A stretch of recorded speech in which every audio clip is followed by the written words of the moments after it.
welcome back to this channel. It's Noella here, and if you're new here, we are on episode 4 of the Becoming Author series, where I share tips, tricks, nuggets, and my experience to becoming a published author so you can become one too. In today's video, I am going to be talking about how to outline your chapter. But before we get into that, please do like this video, hit that subscribe button, and click on the notification bell to be reminded of upcoming videos. You don't want to miss it, trust me. In the last video, I talked about the first step to begin writing, which is to create a mind map. Now, if you haven't seen any of the previous videos up until now, I suggest that you pause this and go take a look at them and come back. It's important because it's a series of video and we are checking off each milestone as we get to the end of this 13-week series. Today's video is all about outlining your chapter, and there are 5 crucial elements to outlining your chapter.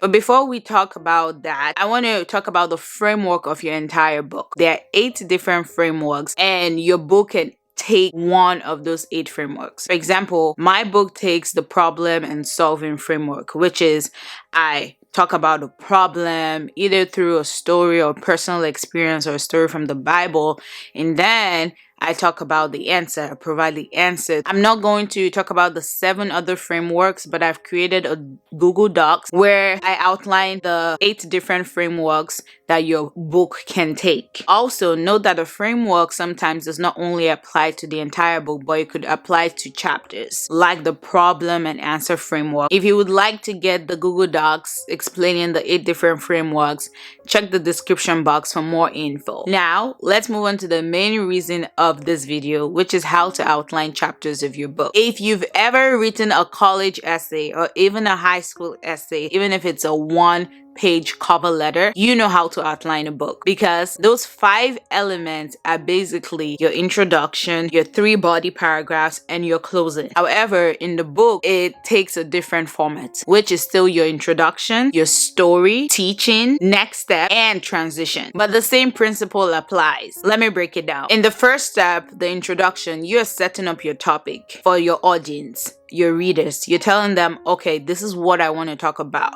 You can introduce it by asking a question or making a statement or sharing a statistic. In the second step, you attach a story to that topic because people love a good story. This is where the mind map that you've done and you've written down those stories you would like to share comes to play. You choose a story that represents or explains your topic very well. It could be your story or it could be another person's story if you have permission to share that. The third step is teaching. We know that stories don't explain everything. In fact, I always get lost when someone is telling a story or using a football or sport metaphor because I don't know what you're talking about.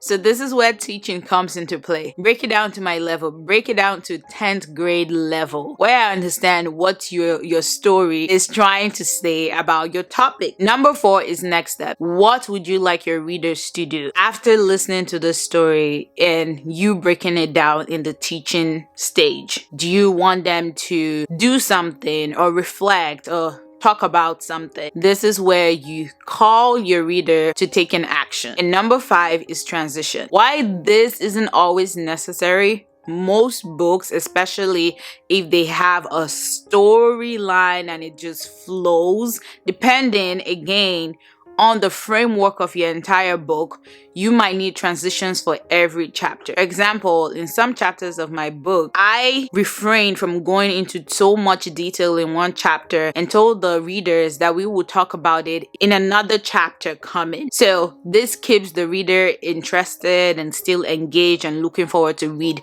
the next chapter. So there you have it. It's very simple to outline a book. Outlining should not be in-depth and in detail. You just want to write a few prompts and the stories you want to share. And so when you begin the actual writing process, the outline and the prompts can jog your memory and help with the writing process. Hence, your outline should be easy to follow, succinct, and also no more than a couple pages. In fact, a 1-page outline for each chapter of your book is perfect. Well, I hope you enjoyed today's videos and you've learned a lot on how to outline your book. In the following weeks, we'll be talking about the writing process, self-editing, and also professional editing.